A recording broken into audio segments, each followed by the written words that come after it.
Tensions boiled over in the Oregon Capitol this week as Republican state senators vanished in an effort to delay a vote on a climate change bill they oppose.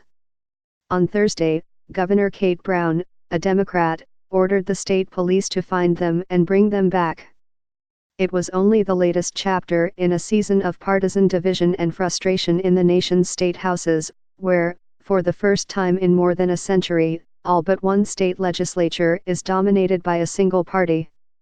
In Oregon, where Democrats dominate both chambers, Republicans were unapologetic about their efforts to slow the state's adoption of an emissions reduction program by disappearing and keeping the Democrats from having enough lawmakers present to call a vote. Brian Bockwist, one of the Republican senators who went missing, issued what sounded like a warning to any police officer who might try to arrest him. "Send bachelors and come heavily armed," Mr. Bockwist said he told Travis Hampton, superintendent of the Oregon State Police.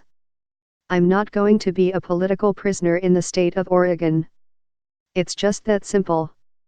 It was the second time in 6 weeks that Oregon Republicans have walked out of a session to try to prevent a vote. This week, all 11 Senate Republicans left, holding the Democrats short of a 20-person quorum needed to vote on the climate change bill, fiercely opposed by Republicans.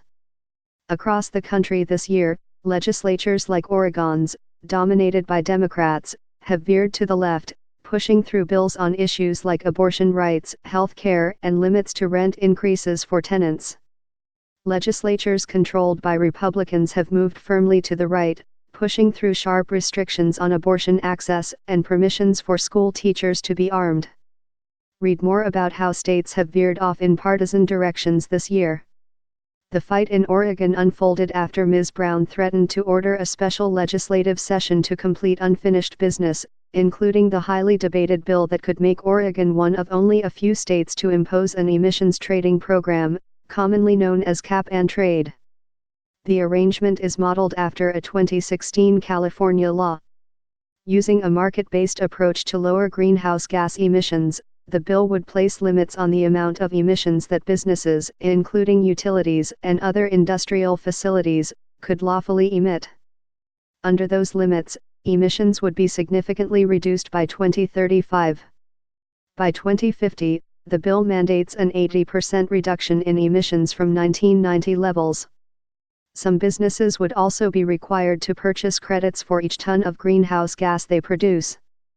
Those credits would subsequently be purchased at special auctions and traded among businesses. Over time, the state would make fewer credits available, ultimately forcing companies to pollute less. The legislation was scheduled for a final vote in the Oregon Senate on Thursday, after being approved by the House. But Republicans stayed away. "This is the only tool we have to put pressure on what's going to happen," Herman Bayertscheiger Jr., the Senate Minority Leader told Oregon Public Radio. With that, there was no quorum and the session was cancelled. Mr. Bayertscheiger suggested that he was not particularly concerned about being rounded up and forced to vote. "They've got better things to do than chase some old legislators," he said of the state police. During a speech on the Senate floor on Thursday, Peter Courtney, the Democratic Senate president, implored his Republican colleagues to return to work. "I'm begging you to come back," Mr. Courtney said. "I don't want to send the state police.